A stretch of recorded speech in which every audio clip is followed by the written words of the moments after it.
వైఎస్ఆర్సీపీ ఆధ్వర్యంలో ఈ నెల 12వ తేదీన యువత పోరు నిర్వహించనున్న కార్యక్రమానికి అందరూ మద్దతు ఇవ్వాలని పార్టీ నాయకులు మాజీ ఎమ్మెల్యే రెడ్డి శాంతి విజ్ఞప్తి చేశారు. ఈరోజు సోమవారం నాడు పాతపట్నం వైఎస్ఆర్సీపీ క్యాంపు కార్యాలయంలో యువత పోరు పోస్టర్ను స్థానిక వైసీపీ నాయకులతో కలిసి రెడ్డి శాంతి ఆవిష్కరించారు. దీనిలో భాగంగా శాంతి మాట్లాడారు.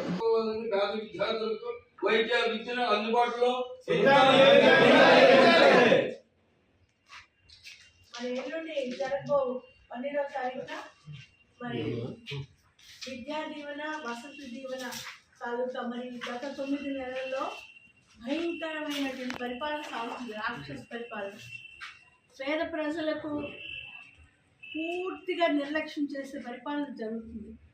పేద ప్రజలు ఎలా చదువుకోవాలి? ఇప్పుడు విద్యా దీవెన విడుదల చేయలేదు, వసతి దీవెన విడుదల చేయలేదు.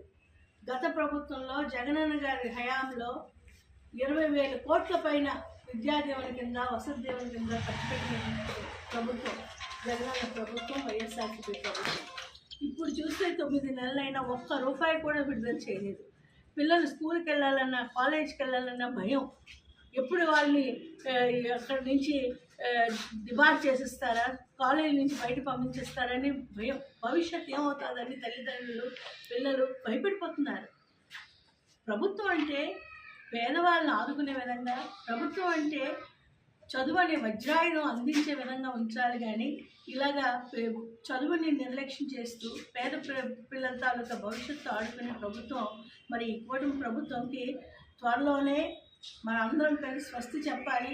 మరి ఈ పోరు బాటలో, యువత బాటలో, మరి యువత పోరుతో ముందుకు మరి జగనన్న గారి తాలూకా ఆధ్వర్యంలో ప్రకాశం కలెక్టరేట్లో ఎల్లుండి జరుగుతున్నటువంటి మరి ప్రతి ఒక్క విద్యార్థి తరఫున, విద్యార్థుల తల్లిదండ్రుల తరఫున మరి మహాయజ్ఞం మరి ఈరోజు మరి మేమంతా కలిసి చేస్తున్నాం.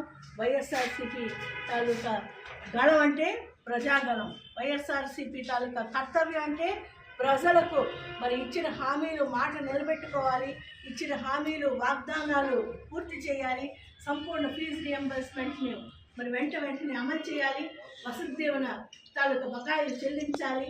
మరి అలానే 20 లక్షల పైన ఉన్నారు యువత, ప్రతి ఒక్కరికి నెలకి మరి 3,000 ఇస్తూ ఉన్నారు. అంటే ఇప్పుడు ఇది 9 నెలల్లో 72,000 రూపాయలు ప్రతి ఒక్క యువతకి కూడా వాళ్ళు బాకీ పడ్డారు. మరి వెంటనే ప్రతి ఒక్క నిరుద్యోగ యువతకు ఆ డబ్బులు చెల్లించాలి. అలానే మరి భారతదేశంలో ఎక్కడా లేని విధంగా ఆంధ్ర రాష్ట్రంలో 17 మెడికల్ కాలేజెస్ జగనన్న గారి హయాంలో తీసుకొని వస్తే ఎక్కడ వైఎస్ఆర్సీపీ ప్రభుత్వానికి మంచి టైం వస్తుంది అని చెప్పి సంపూర్ణంగా ఆ మెడికల్ వ్యవస్థను, మెడికల్ సీట్ వ్యవస్థను మరి నిరాశకు, నిస్పృహకు గురి చేస్తూ ఈరోజు మరి ఎక్కడ కూడా పేద పిల్లలు డాక్టర్స్ అయ్యే విధంగా లేకుండా మరి ఆ ఎడ్యుకేషన్ సిస్టమ్ని నిర్వీర్యం చేసినటువంటి చంద్రబాబు నాయుడు గారికి మరి బుద్ధి చెప్పే విధంగా వెంటనే పేద విద్యార్థులకు న్యాయం చేసే విధంగా వైఎస్ఆర్సీపీ మేమందరం కూడా, ప్రతి ఒక్కరం కూడా ఆ రోజు ఎల్లుండి జరుగుతున్నటువంటి ఈ పోరుబాటులో మేము పాల్గొంటాం. ప్రతి విద్యార్థికి న్యాయం జరిగేటట్టు మరి ప్రశ్నిస్తాం.